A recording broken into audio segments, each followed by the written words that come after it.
The HOA president stood on my dock, waving a paper in my face, shouting that I had to move my boat immediately. What she didn't know was that she was standing on my property, on my lake. And by the time she found out, her entire fishing club would be the ones packing up. Mornings by the lake were my favorite part of the day. The air carried that cool, earthy smell of dew, and the water shimmered like a sheet of glass. My wife loved sitting on the porch with her coffee, while our kids laughed as they ran along the dock, trying to skip stones that never quite made it past the second splash. We'd moved here 3 years earlier, chasing quiet. The house was small but perfect, our own pocket of peace. I'd built a little dock myself, just enough space for a single fishing boat.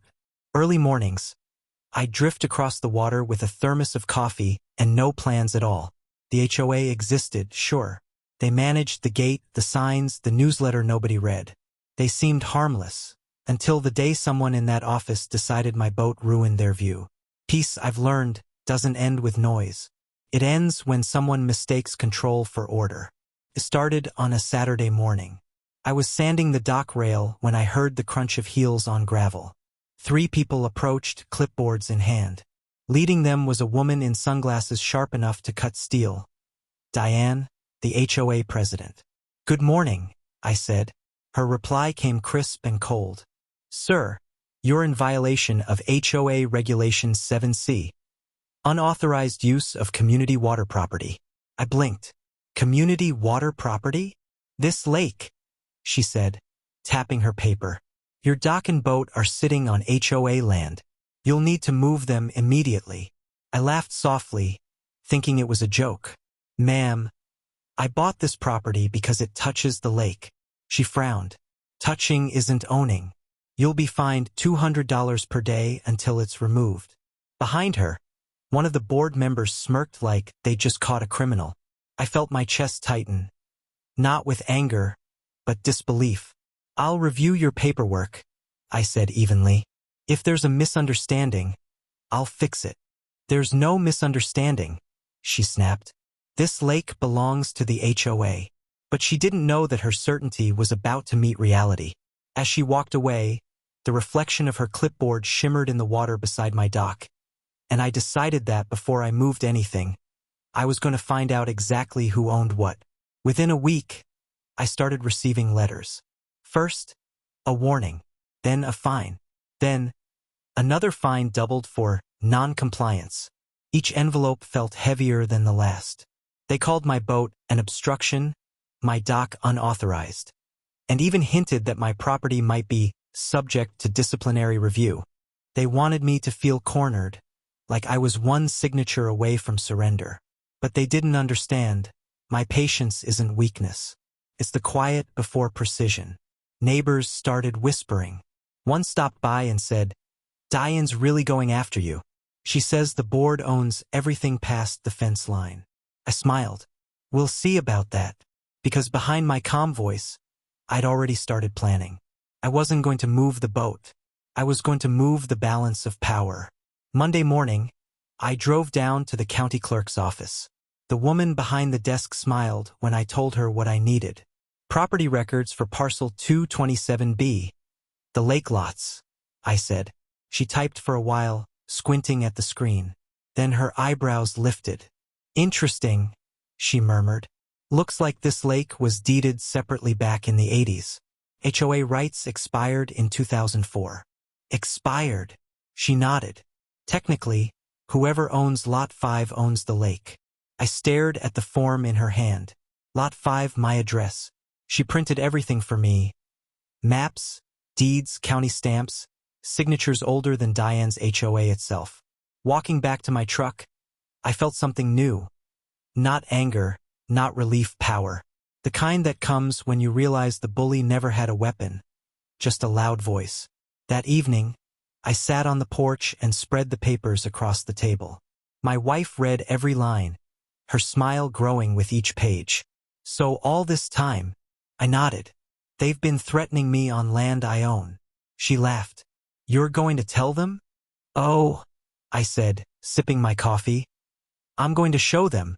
And that's when the plan began forming, quiet, steady, like the ripples that build before a wave. I spent the next few days gathering proof.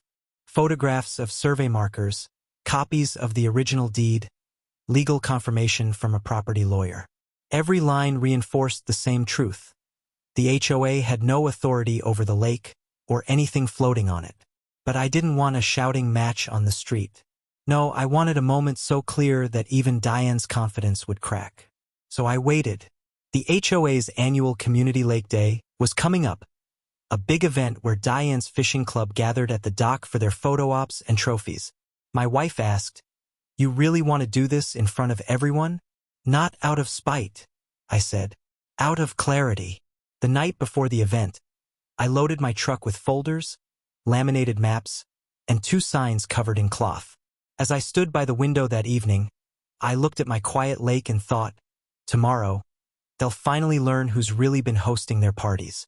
The next morning, the HOA was in full swing. Tables lined the shore, banners reading Community Fishing Club, and Diane held a clipboard like a queen holding court. She spotted me and frowned. "You can't be here. We're still reviewing your violations." I smiled. "Oh, I think you'll want to hear this." The crowd went silent as I walked to the center, set my folder down, and pulled out the first document. "This," I said, "is the original deed to the lake." Murmurs rippled. Diane laughed. "That's irrelevant. The HOA hasn't owned this lake since 2004. I interrupted. I held up the stamped paper. "County record. Public file. This lake is private property, Lot 5 property. My property." A hush fell over the gathering. Even the water seemed to still. Diane blinked. "That's impossible." "Check the seal," I said. "Or better yet, call the county office." One of the board members took a photo of the document. Within minutes, his phone buzzed. He looked at Diane, pale. "He's right." I unfolded the second paper, a notice of trespass and access revocation for the HOA's fishing club. From behind me, someone whispered, "He owns the lake." Diane's face drained of color. I stepped back. "You came here demanding I move my boat. Now I'm asking you to move yours. Off my lake." Silence. Then a slow clap from a neighbor. Then another. For the first time, Diane had nothing left to say. 2 weeks later, the new signs went up. Private property, access by owner only. The HOA tried to protest, but my lawyer handled them with surgical precision. Each argument they raised fell apart under the weight of county records and expired rights. The fishing club packed up their gear. Their fancy tents and trophies disappeared one by one. I'll never forget the look on Diane's face the day she came to take her final walk around her lake. I was on the dock polishing my boat. She approached quietly this time. "You really went through all that trouble," she said. "No trouble," I replied. "Just correction." Her eyes dropped to the water. "We built this community together." I smiled. "Then maybe we should start acting like one."